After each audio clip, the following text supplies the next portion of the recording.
নমস্কার বন্ধুরা, সবাই কেমন আছো? তো জন্মাষ্টমীর ব্লগটা নিয়ে সবার সামনে একটু চলে এলাম। তো সবাই তো ভিডিও দেখেছো, তাই ছোট্ট কিছু ক্লিপ ধরে রেখেছিলাম, সেটাই তোমাদের সাথে শেয়ার করছি। এখন দুপুরবেলা ঠাকুরকে তালের বড়া দিয়ে ভোগ দেওয়া হলো আমার শ্বশুরবাড়িতে। তারপরে শ্বশুরবাড়িতে ভোগ দেওয়ার পরে চলে এলাম বাপের বাড়িতে। এখানে আমার মা আর মেয়ে মিলে গোপালকে স্নান করাচ্ছে। তারপর আমরা তিনজন মিলে গোপু সোনাকে স্নান করালাম। তারপর ওই যে 108টা তুলসী পাতা দিয়ে যে স্নান করাতে হয় সেটা করালাম। তারপরে এখানে দেখো গোপাল ঠাকুরকে কত কিছু খেতে দেওয়া হয়েছে। গোপাল তো আজকে তালের বড়া খেতে খেতে মনে হয় পেট ব্যথা হয়ে যাবে, এত তালের বড়া খাচ্ছে আজকে। তারপরে এই যে গোপালের আরতি করছিলাম ভোগ নিবেদন করার পরে। তো জন্মাষ্টমী ব্রতটা করে এবার খুব ভালো লাগলো, কারণ আমি কোনোদিনও করিনি, ফার্স্ট টাইম করলাম।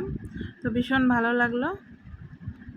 এখন বাজে হচ্ছে সন্ধ্যা 7টার মতো।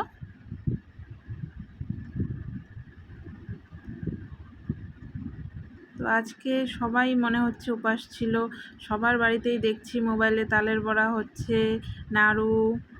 তো ঠাকুর আজকে খেতে খেতে পেট ব্যথা হয়ে গেছে, একদিনে ঠাকুর আর কত খাবে। তারপরে চলে গেলাম আমাদের পাশেই গৌরাঙ্গ মন্দির। তো সেখানে হচ্ছে এখন এই যে গোপাল ঠাকুরকে স্নান করানো হবে। ভীষণ বড় গোপালটা, খুব সুন্দর দেখতে, দেখলেই মনটা ভরে যায়। এখানে এখন গোপালকে তুলসী দেওয়া হচ্ছে, চারিদিকে সবাই হাওয়া করছে।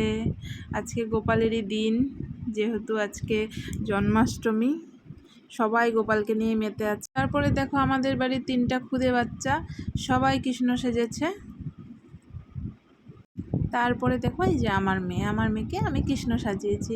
কি সুন্দর লাগছে না? যেন মনে হচ্ছে স্বয়ং কৃষ্ণ ঠাকুর।